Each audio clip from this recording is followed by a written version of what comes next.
ప్రియమైన మా పరలోకపు తండ్రి, పరిశుద్ధమైన దేవా, నీకు వందనాలు. ఈ ఉదయకాల సమయంలో మీరు మమ్మల్ని సజీవులుగా ఉంచినారు, స్తోత్రాలు. ఆగస్టు 10వ తేదీ నాడు ఎడాలు సెలయేళ్ల ద్వారా మా అందరితో మీరు మాట్లాడమని ప్రభువైన యేసుక్రీస్తు వారి నామం పేరిట ప్రార్థించి వేడుచున్నాము తండ్రి, ఆమేన్.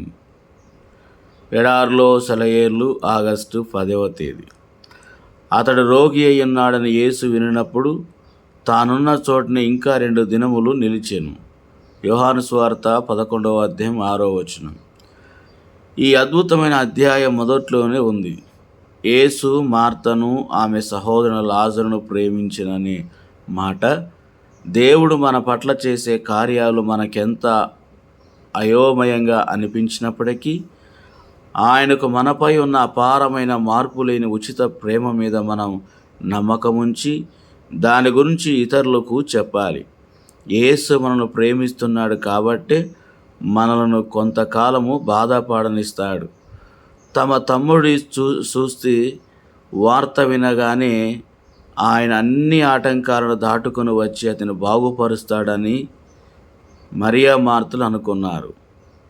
పైన రాసిన ఉన్న వాక్యాన్ని ఇంగ్లీష్ బైబిల్లో చదివితే వినినప్పుడు అనే మాటకు బదులుగా విన్నాడు కాబట్టి అని ఉంటుంది. కాబట్టి అనే మాట ఇక్కడ వాడడం ఎంత క్రొత్తగా ఉంది.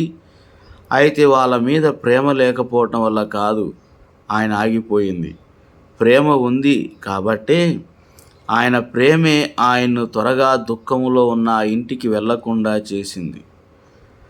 ఆయనలాగా శాశ్వతమైన అపార ప్రేమ కాకుండా మామూలు ప్రేమ ఉన్న వాళ్ళైతే క్షణాల మీద వాళ్ళ దగ్గరికి వెళ్ళి వాళ్ళు దుఃఖాన్ని ఉపశింపజేసే వాళ్ళు, కన్నీళ్లు తుడిచి దుఃఖాన్ని, నిట్టూర్పుని ఎగరగొట్టేసేవారే. అయితే దుఃఖమనే దేవదూత తన పనిని పూర్తి చేసేదాకా ఆ కరుణామయుణ్ణి ఆపి ఉంచగలిగింది దేవుని దివ్య ప్రేమ. బాధల వల్ల, దుఃఖం వల్ల మనం ఎంత మేలు పొందుతామో ఎవరు లెక్కగట్టగలరు?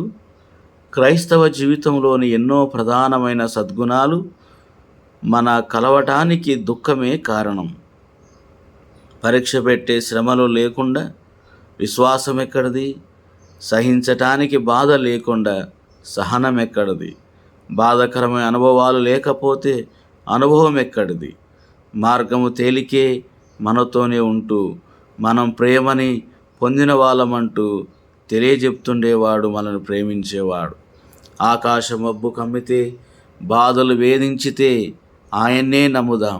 మనను ప్రేమించినవాడు కదా. అన్నిటినీ తాకే కాలం ఆయన ప్రేమను ముట్టుకు తాకలేదు. క్రీస్తు హృదయంలో నుండి ప్రేమ పారుతూనే ఉంటుంది. అటి కృప దేవుడు మనకు అనుగ్రహించునుగాక.